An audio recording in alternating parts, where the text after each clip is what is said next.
Hi, everyone. Mark Power here again. And today I'm going to talk about something every person who stutters would like to know. How to reduce your stuttering. Um, Basically, people have been trying to do that for a number of years. Uh, Hundreds of years ago, when stuttering was first discovered, people did very strange things to help somebody who stuttered. One of the things was they clipped their uh, below their tongue, called the frenum, and they thought that might help them move their tongue better. They also did brain operations to try to help stuttering. Well, we've come a long way since then, but as recently as the 1930s was the first modern theory of stuttering. And that theory was called stuttering modification. A researcher named Charles Van Riper, a graduate at the University of Iowa in the 1930s, developed a theory about stuttering and some therapies that were based on that theory. What his therapy did was he changed how you stutter. He actually changed the moment of stuttering. Basically, he tried to have you stutter more easily. And there were three different things that he used as techniques to make your stuttering more easy. And for years, that's what people did for stuttering therapy. One of the techniques was called pullouts.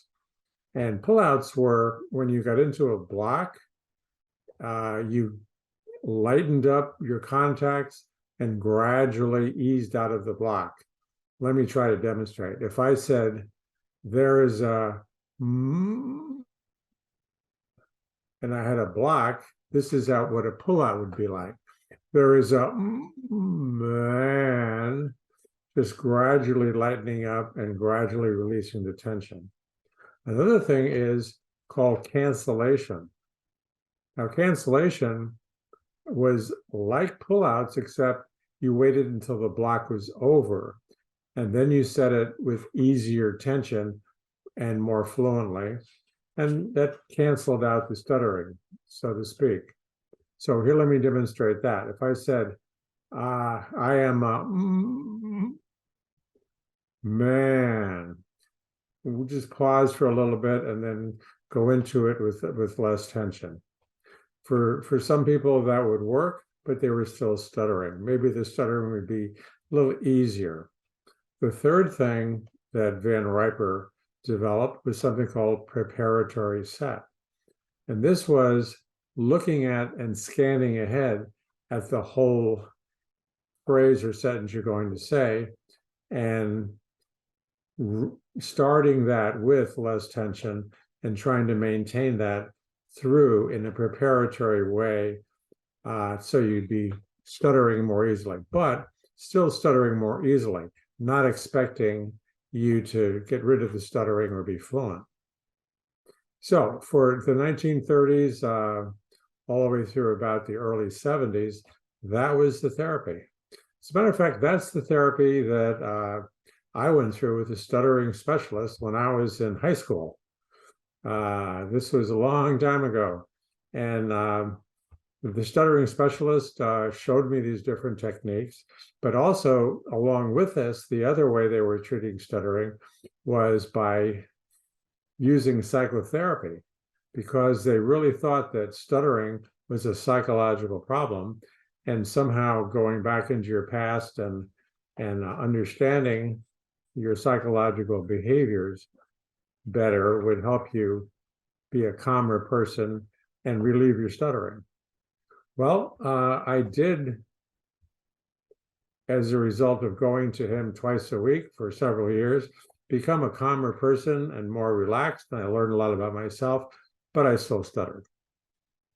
Now, in the early 70s, there was a new approach to stuttering therapy that attempted to replace your stuttering with a new way of speaking.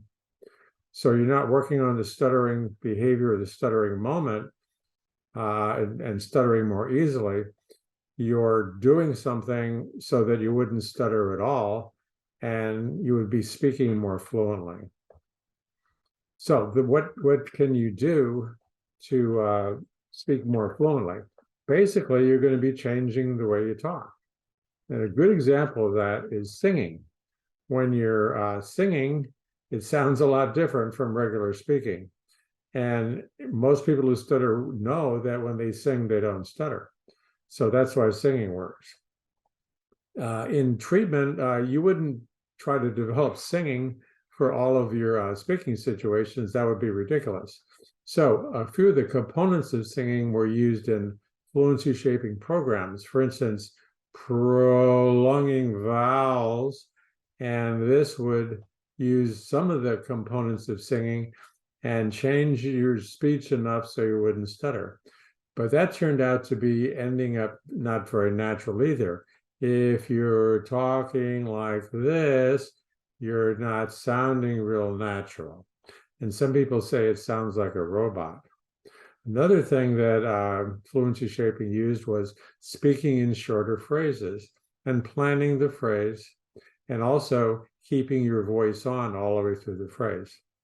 All these things work to a certain extent, but the problem with the fluency shaping is, once again, there wasn't natural sounding speech at the end. Maybe after several years it would come along, but it was very hard to develop. So both approaches have been somewhat successful. Research shows that prolonged speech has the best results, and actually more research to show the effectiveness. And either program, once you establish this new way of speaking or the techniques to work with your stuttering, you need to transfer that to all of your speaking situations. So you just do it a little bit and then gradually do it more and more with supervision. That's called transfer. But the key here is you really can't do any of this alone.